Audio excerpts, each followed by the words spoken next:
क्या कार्यक्रम है? ये हम आपातकाल जो 1975 में लगाई थी इंदिरा गांधी जी, उस आपातकाल में जो घटनाएं हुई और आज भी कांग्रेस शासित प्रदेशों में वैसी ही सिमिलर घटनाएं हो रही है, उसके ऊपर ये एक संगोष्ठी थी और चर्चा का विषय था। जैसे उस समय मौलिक अधिकारों को छीना गया था, आज वैसे ही बंगाल और केरला में हमारे मौलिक अधिकारों को छीना जा रहा है। जैसे उस समय में जो उनका विरोध करता था, उनका वो विरोध करते थे, वैसे ही बंगाल में जो उनका विरोध कर रहे ऐसे कार्यकर्ताओं का वो मर्डर कर रहे हैं। तो हम ये बताना चाहते हैं देश को और दुनिया को कि जो वो इंदिरा गांधी का आपातकाल का समय था, आज सोनिया गांधी और राहुल गांधी जो उसी परिवार की बहू और उसी परिवार का पोता है, उनके भी सरकार में वही अराजकता है।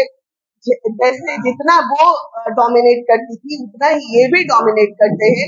और ये लोग पूरे कांग्रेसी और उनका अलायंस मिलके जो देश को तोड़ने की कोशिश कर रहा है, जो अब आपातकाल फिर से घोषित करने की कोशिश कर रहा है, वो भारतीय जनता पार्टी कभी नहीं होने देगी। भारतीय जनता पार्टी की सरकार नहीं होने देगी, क्योंकि अब यहाँ का नेता नरेंद्र मोदी जी है और ये मोदी सरकार। मैडम 3 बार आपातकाल लगी थी, 62 में, 71 में और 75 में, लेकिन 1975 वाले की चर्चा क्यों?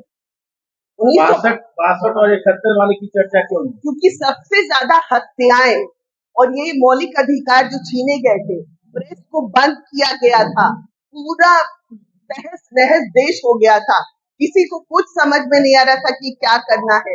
पूरा देश 2 साल तक बैठ गया था, इसलिए हम 1975 की करते हैं जिक्र। पहले ऐसा कभी नहीं हुआ था। आज देश की जो परिस्थिति है, उस स्थिति में आप क्या कहना चाहेंगे अपनी पार्टी के बारे में? हमारी पार्टी राष्ट्रवादी पार्टी है। हम देश सोचते हैं, हम जनता सोचते हैं, हम उनकी भलाई सोचते हैं, हम विकास सोचते हैं। पर वो जो हमारे विपक्ष है, उनको सत्ता की हमेशा से लालसा रही है और वो उस सत्ता के लिए किसी भी हद तक जा सकते हैं, किसी को मार सकते हैं, किसी को काट सकते हैं, किसी प्रदेश को बर्बाद कर सकते हैं। जम्मू कश्मीर में पहले की तरह फिर से आतंकवादी हमले होना शुरू हो गए। पहले की तरह माहौल खराब हो रही है, इससे आप क्या कहेंगे? बिल्कुल नहीं। जम्मू कश्मीर बहुत शांत है।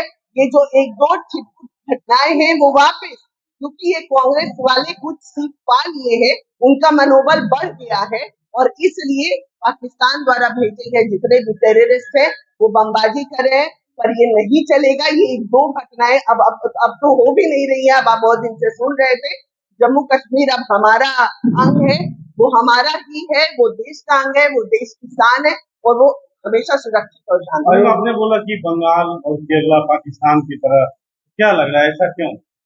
ऐसा इसलिए क्योंकि हमारी वो नैरेटिव एक सेट करते हैं, वो झूठ बोलते हैं कि हम आरक्षण खत्म कर देंगे, हम संविधान खत्म कर देंगे। उसी में हम ये बताने की कोशिश किए हैं कि जो कांग्रेस की सरकार थी, 75 बार उन्होंने संविधान में संशोधन किया था और 356 आर्टिकल के तहत 90 बार प्रदेशों में राष्ट्रपति शासन लगाया था। तो वो उनकी अराजकता इतनी है, वो हमेशा से सत्ता की लालसा में ये सब करते रहे और आज भी कर रहे हैं, पर आज अब होना संभव नहीं है। आज भारतीय जनता पार्टी की सरकार है और भारतीय जनता पार्टी के कार्यकर्ता ऐसा नहीं है। मैडम, आपकी जो पार्टी है भाजपा, राजस्थान में बैठक पे आई है, यूपी में आई है, इसका मूल वजह कुछ लोगों का, राजनीतिकारों को कहना ये है कि क्षत्रिय समाज के ऊपर टिप्पणी करना महंगा पड़ा है। इससे आप क्या कहेंगे? क्षत्रिय समाज बेवकूफ समाज नहीं है, लेकिन ये बिल्कुल नहीं, ये नैरेटिव है। हम आपको बता रहे हैं, वो लोग नैरेटिव सेट करते हैं। कुशवाहा विरोध कर दिया, नैरेटिव है। राजपूत विरोध कर दिया, नैरेटिव है। संविधान खतरे में है, नैरेटिव है। आरक्षण खत्म कर देंगे, नैरेटिव है। ये उन लोग का नैरेटिव सेट किया हुआ है। राजपूत जाति जो है ये इतना बेवकूफ जाति नहीं है कि राष्ट्रवाद को छोड़ के और इन लोगों के साथ जाके मिलेगा, ऐसा कभी नहीं। उसी का फायदा क्या भाजपा उठा रही है क्या? बिहार में 8 मंत्री मंडल में शामिल हुए, 8 सांसद, लेकिन एक भी क्षत्रिय को वहाँ मौका नहीं दिया गया, राज्य मंत्री तक नहीं बनाएगा, जिसके लिए गांव गांव में विरोध हो रहा है। तो क्या ये 2025 में आप इसको कैसे आप मैनेज कर पाएंगे? देखिए, ये मैनेज करने की बात नहीं है। आज अवधेश नारायण सिंह हमारे सभापति है, राजपूत, और रही मंत्री परिषद की बात, तो इतने बड़े देश में हर जगह से भारतीय जनता पार्टी जाति नहीं सोचती, भारतीय जनता पार्टी देश सोचती है। अगर आप लोग को ये समझने की जरूरत है कि देश सोचेंगे जब हम, तो हमें हर तरफ से जो हमारे इतने सारे अलायंस है, उन अलायंसों को देखते हुए हर जगह मंत्री परिषद देना पड़ेगा।